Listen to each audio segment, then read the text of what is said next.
कार्यक्रम के सह प्रायोजक हैं दयाल पशु आहार, दूध दमदार, आप शानदार। अन्नदाता अन्नदाता नीत तुम्हारा अन्नदाता, पग पग पर है संग तुम्हारे अन्नदाता। लहू किसानों का बन के पसीना सींचता है धरती का सीना, मेहनत का तेरी हक दिलवाने, नई तकनीक नई खोज बताने।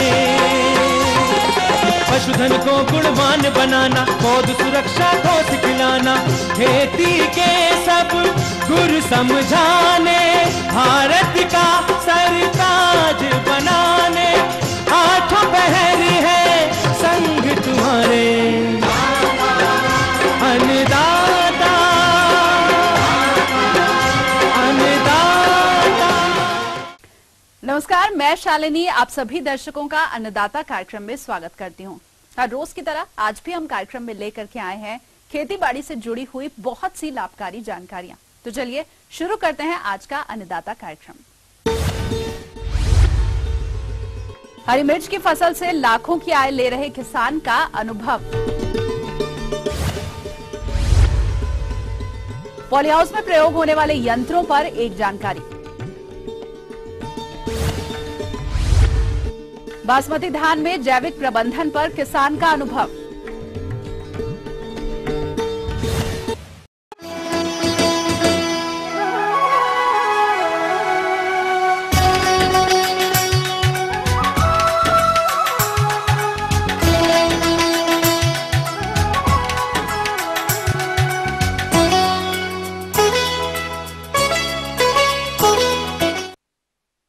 हरी मिर्च की बाजार में मांग पूरे वर्ष बनी रहती है और इसकी खेती करके किसान भाई लाभान्वित भी हो रहे हैं।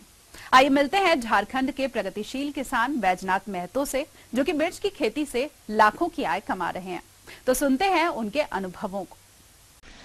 आज मैं आप लोगों को मिर्चा की खेती के बारे में विस्तृत जानकारी जो है सो दे रहा हूं कि 1 एकड़ मिर्चा की खेती करने में कितनी खर्च होती है और कितनी आमदनी होती है। तो किसान बंधुओं, मिर्चा की खेती करने के लिए बेड बनाने में करीब करीब जो है सो 2 से 3 हज़ार रुपये बेड बनाने में खर्च होता है। इसके अलावा मल्चिंग एक बहुत बड़ी जो है सो, अभी हम लोग जो है सो मल्चिंग में खेती करते हैं तो मल्चिंग में खर्च जो है सो आता है।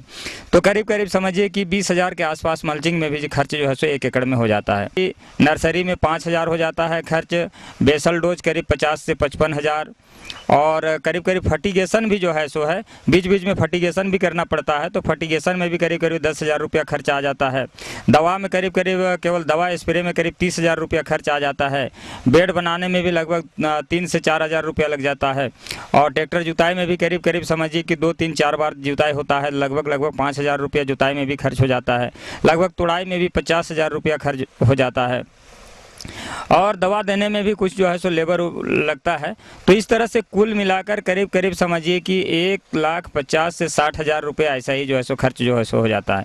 इसके अलावा ट्रांसपोर्टेशन का जो है सो खर्च है।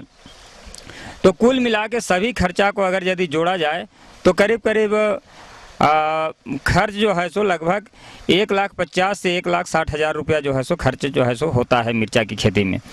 अब रही कि अब आमदनी कितनी होती है, तो लगभग 1 एकड़ मिर्चा की खेती करने में अगर आप सही ढंग से मिर्चा की खेती करते हैं तो लगभग समझिए कि आप 30 टन मिर्चा में जो है सो उत्पादन ले सकते हैं कम से कम। तो 30 टन में करीब करीब समझिए कि अगर उसका एवरेज निकाला जाए, अगर आप मिर्चा 20 रुपये भी बेचते हैं तो करीब करीब समझिए कि 4.5 लाख रुपया का आप मिर्चा जो है सो 1 एकड़ से आप निकाल सकते हैं। 4.5 लाख रुपया का मिर्चा, अगर उसमें 1,50,000 से 1,60,000, 1,70,000 जो खर्च है, अगर उसे घटा दिया जाए तो करीब करीब समझिए कि सूद मुनाफा 2,80,000 रुपया जो है सो होता है। 2,80,000 को भी हटा दीजिए तो सूद मुनाफा कम से कम 1 एकड़ मिर्चा की खेती में 2.5 लाख रुपया से कम सूद मुनाफा नहीं हो सकता है। यह जो है सो सत्य है कि अगर यदि आप सही ढंग से अगर यदि मिर्चा का खेती करते हैं और समय समय पर मिर्चा का रख रखाव और मिर्चा में दवा का स्प्रे, फर्टिगेशन का इस्तेमाल अगर यदि आप करते हैं तो आप जो है सो 2.5 लाख रुपया 1 एकड़ मिर्चा का खेती करके जो है सो आप शुद्ध मुनाफा जो है सो कमा सकते हैं। ये जो आप सिस्टम देख रहे हैं, ये ड्रिप इरिगेशन सिस्टम में मेरा मिर्चा जो है सो लगा हुआ है। ड्रिप इरिगेशन तो लगा हुआ है ही साथ जो है सो मल्चिंग भी जो है सो लगा हुआ है। सबसे पहले तो मैं आपको बताना चाहूँगा कि ये जो मिर्च जो आप देख रहे हैं, इसे मैंने मार्च में इसका जो है सो सीड्स जो है सो डाला था और अप्रैल फर्स्ट वीक में जो है सो इसका ट्रांसप्लांट जो है सो किए। साथ ही साथ जैसे ही पौधा 8 से 10 दिनों की ट्रांसप्लांट के बाद हो जाता है, आप जो है सो उसमें फर्टिगेशन जो है सो शुरू कर देंगे।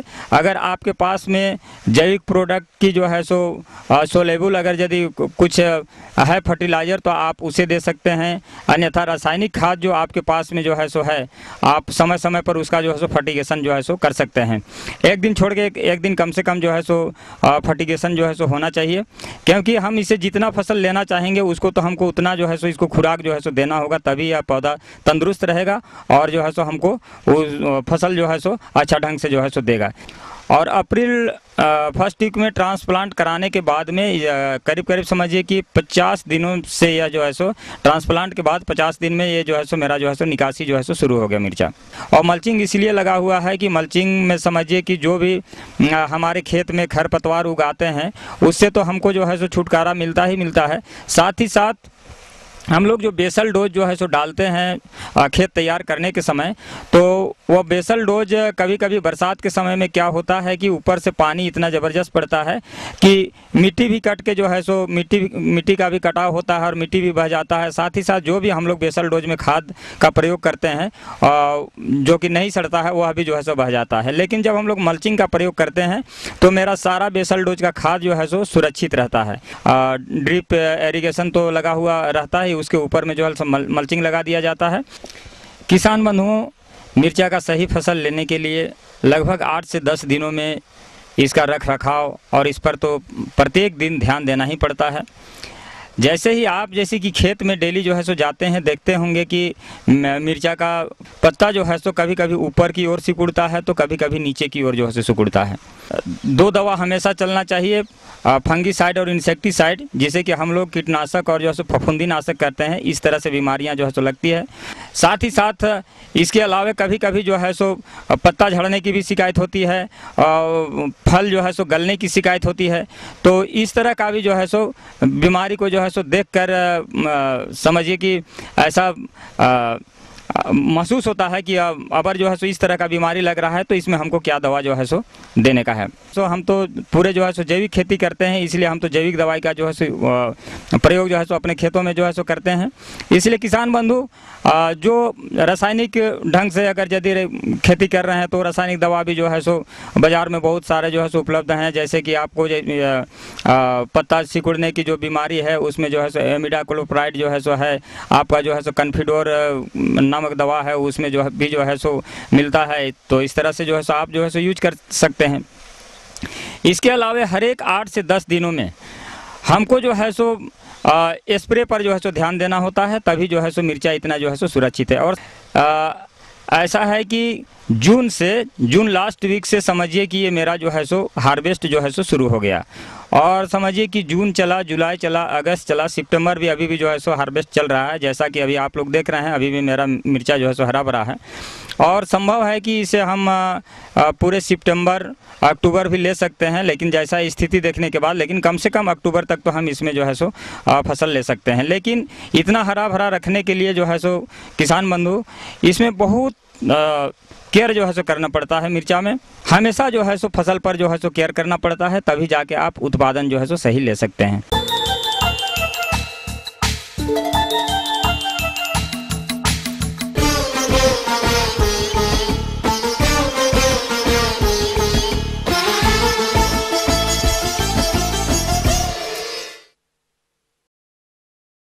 आजकल हाईटेक खेती के अंतर्गत पॉली हाउस में सब्जियों और फूलों की खेती बहुत से किसान करने लगे हैं।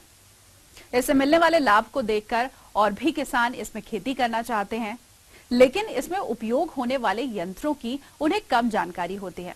इसीलिए आइए मिलते हैं एक किसान से जो कि पॉली हाउस में उपयोग होने वाले यंत्रों पर संपूर्ण जानकारी दे रहे हैं।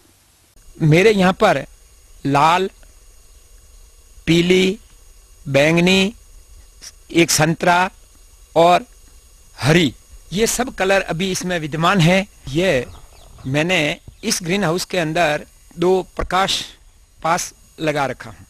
शाम के वक्त में मैं आधे घंटे से लेकर 1 घंटा तक इसको जलाता हूँ। ये बल्ब जलने पर जो नर कीड़े हैं इस पर आकर्षित होते हैं या दूसरे कीड़े भी और आकर्षित होते हैं, नीचे ये प्लास्टिक एक थैली बंधी हुई है वो इसमें एकत्रित हो जाते हैं।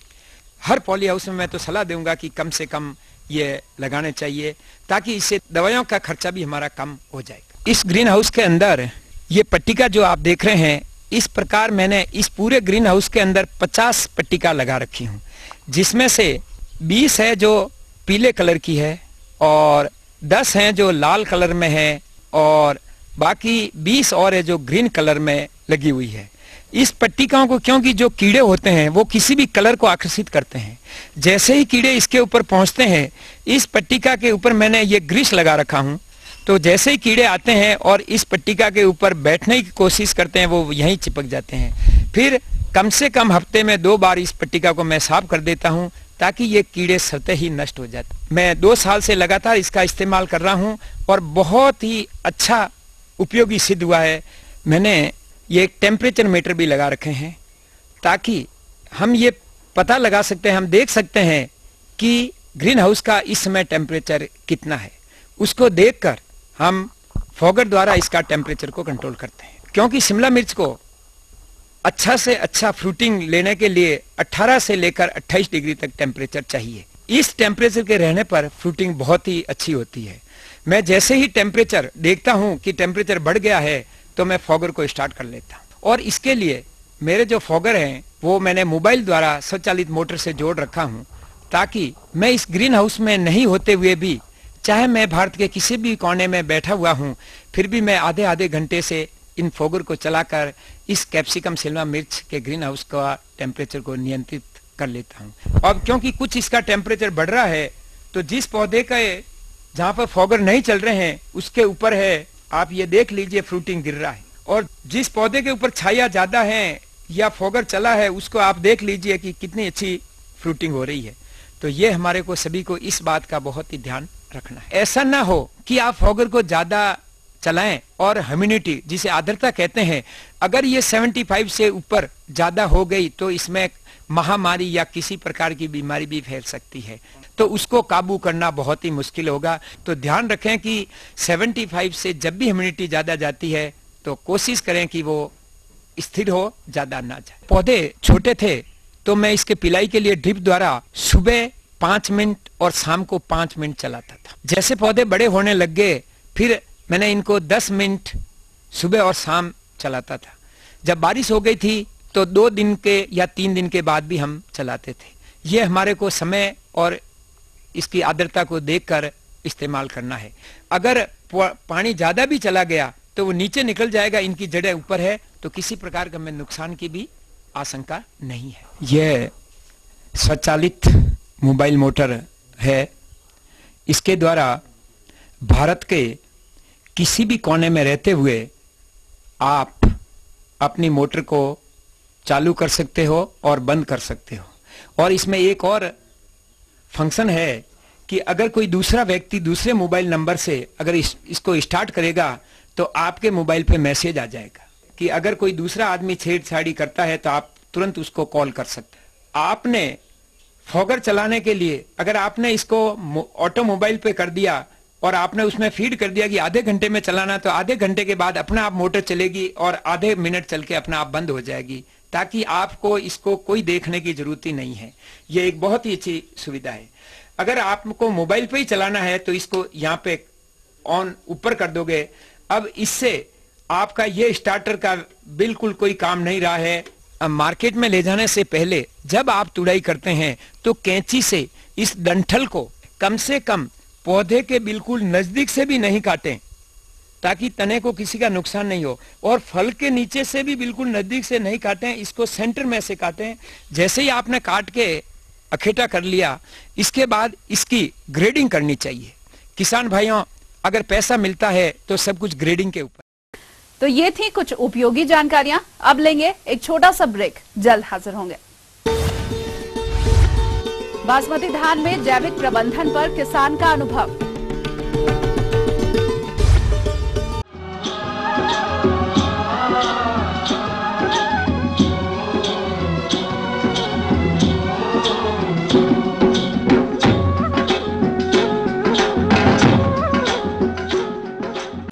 ब्रेक के बाद एक बार फिर से आप सभी दर्शकों का अन्नदाता कार्यक्रम में स्वागत है। बढ़ते हैं अगली प्रस्तुति की ओर।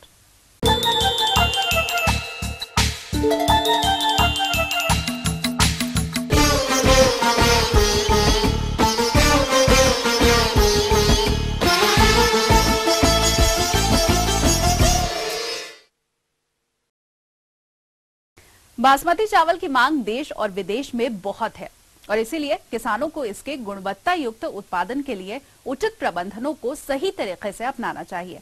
तो आइए मिलते हैं बालूपुर हरिद्वार के एक प्रगतिशील कृषक सतीश कुमार से, जो कि जैविक विधि से बासमती धान की खेती करते हैं। तो आइए जानते हैं कि वो इस विधि से फसल का प्रबंधन कैसे करते हैं। भारतीय किसान क्लब से लगभग 4 साल से जुड़ा हुआ, उन्हीं के सौजन्य उसी अंडर में मैं ये खेती कार्य करता हूँ। इससे पहले मैं जैविक खेती नहीं करता था, जिससे यानी कि हमें काफ़ी लॉस होता था, कोई लाभ नहीं था इतना। जब से हम जैविक खेती करते हैं हमें बहुत ही प्रॉफिट होता है। हम गन्ने की जैविक खेती करते हैं, धान की, ईख की, और हमारी जो सब्जियां उन्हीं करते हैं। अब हमारे पास पूसा 1, जिसे हम तुड़ल बासमती कहते हैं, वो हमारे पास है। और हमने जब इसकी नर्सरी लगाई उससे पहले हमने इस बीज अपने घर का बीज है जो हमने पहले साल तैयार किया था, अपने पास रखा। मार्केट से हम कोई बीज नहीं लाए। हम इसमें एक छिड़काव देते हैं, नीमास्त्र कहते हैं जिसको हम। उसके अंदर हमारे नीम के आधा किलो लहसुन के पत्ते, आधा किलो हम डालते हैं इसमें लौंगी, हरी मिर्च और 20 लीटर गौमूत्र। पत्ते हम लगभग 1-1 किलो डालते हैं इसके अंदर। और हम इन सब को कूट के, पत्ते भी और ये हमारी हरी मिर्च है, लहसुन है, इनको फिर पकाते हैं एक बर्तन में। जब 20 लीटर में 18 लीटर आ जाता है उसको छान के इकट्ठा कर लेते हैं किसी कैन में, प्लास्टिक की कैन में। और जब हम स्प्रे करते हैं एक कैन के अंदर, जिसमें यानी 15 लीटर पानी आता है, 250 ml डालते हैं। और एक कन में हम 12 कन्नी डालते हैं स्प्रे के लिए। इसके अलावा हम कुछ नहीं डालते, हर बार ऐसे करते हैं। कभी कभी हम मट्ठा, जो 6-7 दिन पुरानी लस्सी होती है उसको भी हम डालते हैं। फंगिसाइड होती है वो, उससे कोई रोग नहीं आता। इस तरीके से हम जैविक खेती करते हैं और अपने सभी अच्छे पूसा 1 के जो है चावल तैयार कर देते हैं। बासमती खेड़ी, अगर हमें इसको अच्छी वैरायटी लेनी है तो हम इसके ऊपर लस्सी का स्प्रे कर, जब इसकी बाली बाहर निकल आती है ना, अब गाभे में है, अब भी हम इसको यानी कि लस्सी डालते हैं। 250 ml लस्सी सड़ी हुई जो 6-7 दिन पुरानी होती है, और 1 टंकी पानी की में डालते हैं उसको। और पर एक कण में 12 टंकी लगाते हैं। उससे हमारी जो है बाली बाहर आएंगी, उस पर कोई रोग नहीं आएगा और वैरायटी हमें अच्छी मिलेगी, जिसकी गुणवत्ता बहुत अच्छी होगी। मार्केट रेट भी बहुत अच्छा मिलेगा हमें। ये फफूंदीनाशक दवाई है, कोई रोग नहीं आएगा। जैसे इसमें गर्दन तोड़ या कोई अन्य रोग आ जाते हैं, सबके लिए ब्लास्ट सबके लिए ये उचित दवाई सक्सेस है।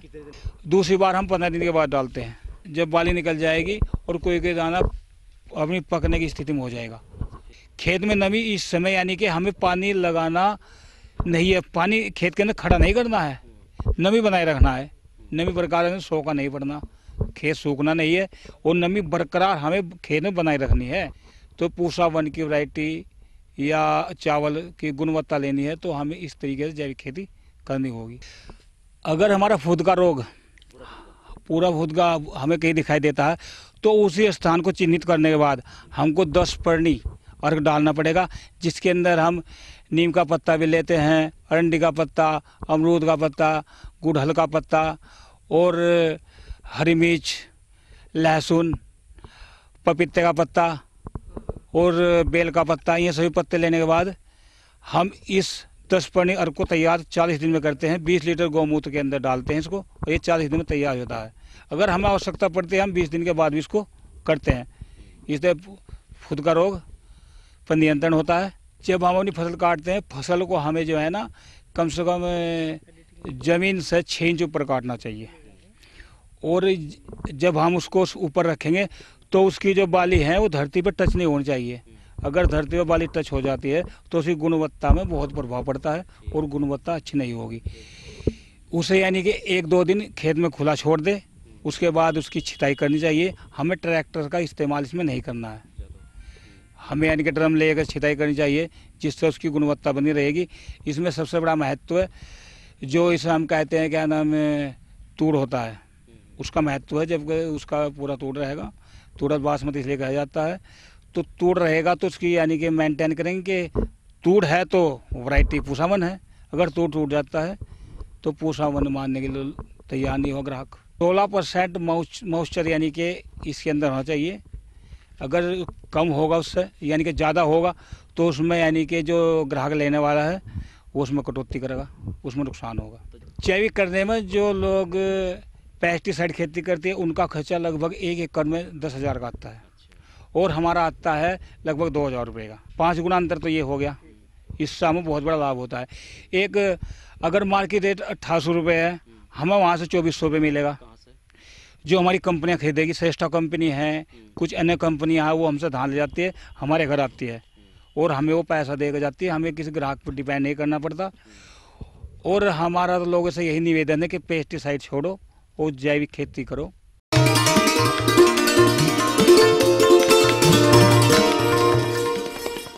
अन्नदाता हेल्पलाइन निःशुल्क फोन संपर्क सेवा के माध्यम से आपके द्वारा पूछे गए प्रश्नों में से 1 या फिर 2 महत्वपूर्ण प्रश्नों को हम अपने कार्यक्रम में शामिल करते हैं, और इसी के तहत आज का चयनित प्रश्न और उसका जवाब इस प्रकार है। निःशुल्क अन्नदाता हेल्पलाइन में आज हमने जिस प्रश्न को शामिल किया है उसे पूछा है बनकटा देवरिया के राहुल कुमार ने। आपने बायो कीटनाशी बनाने की तकनीक पर जानकारी चाहिए, तो इसके लिए देखिए कार्यक्रम का यह अंश।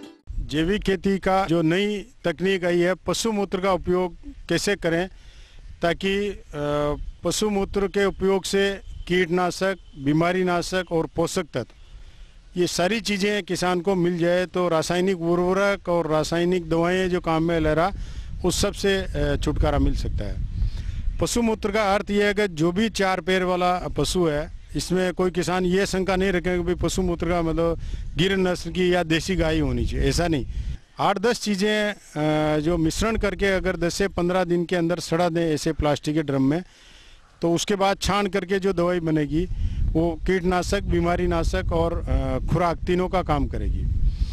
इसमें उदाहरण के तौर पे जैसे 10 लीटर पशु मूत्र है, 10 लीटर पशु मूत्र के अंदर 2 किलो ताज़ा गोबर और 2 किलो नीम के पत्ते, नीम के जो जिस पे पत्ता लगा हुआ होता है डंठल सहित, वो 2 किलो नीम के पत्ते डालने हैं। आधा किलो आंकड़ा, जो सफ़ेद आंकड़ा हो चाहे देसी कोई सा भी आंकड़ा हो, आंकड़े के पत्ते, हरे पत्ते डाल के रखते हैं। आधा किलो एक काला आंकड़ा बोलते हैं जिसको आपको नसरगंडी कहते हैं उसको, ये काला आंकड़ा सब जगह नालियों के किनारे वगैरह सब जगह मिल जाता है। इसको गाय, भैंस, बकरी वगैरह कोई नहीं खाते हैं।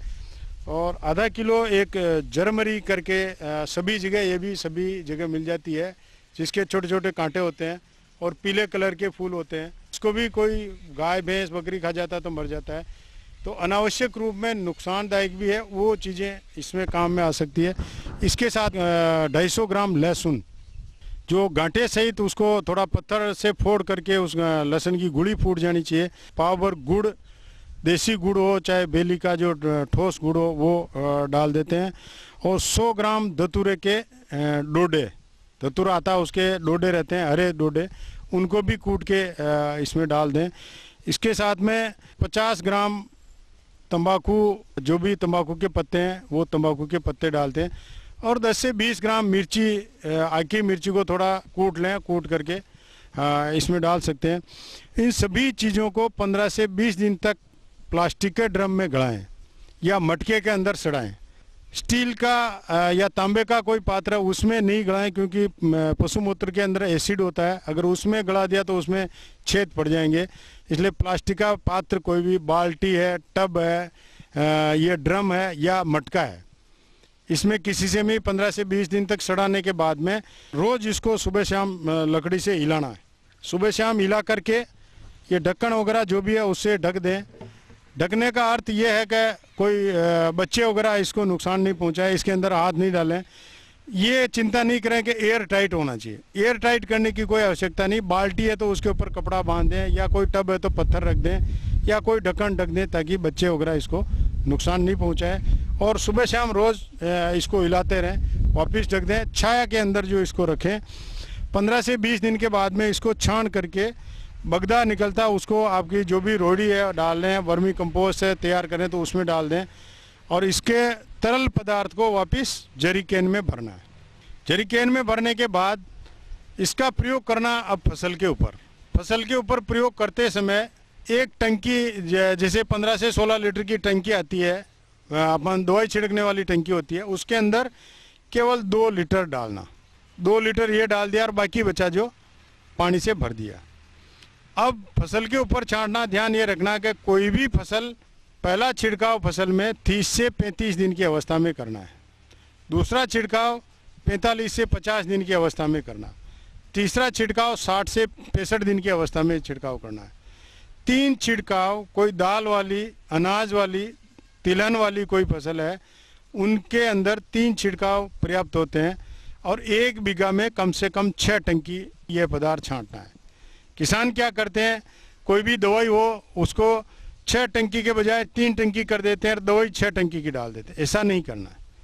6 टंकी 1 बीघा में छांटना, तो प्रत्येक टंकी में 1 बीघा के अंदर यानी 12 लीटर ये तरल पदार्थ चाहिए।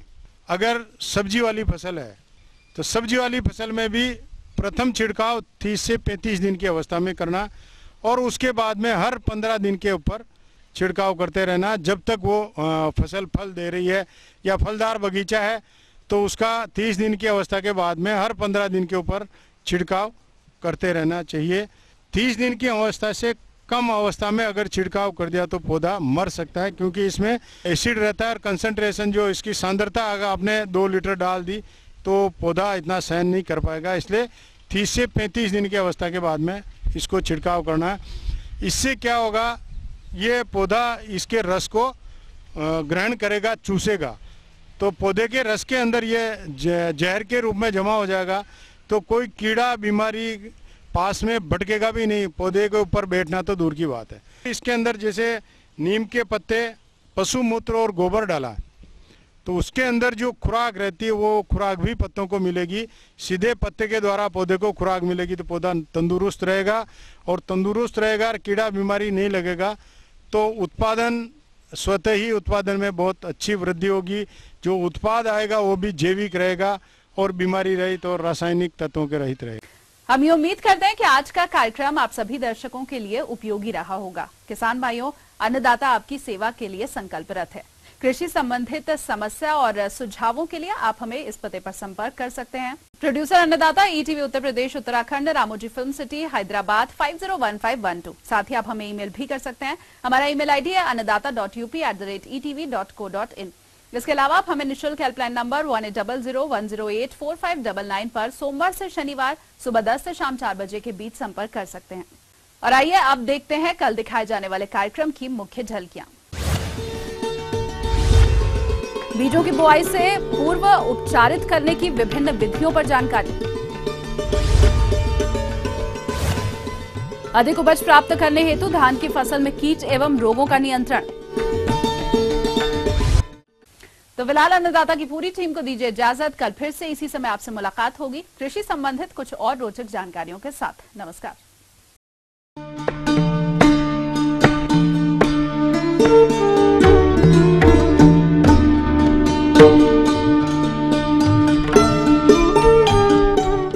इस कार्यक्रम के सह प्रायोजक थे दयाल पशु आहार, दूध दमदार, आप शानदार।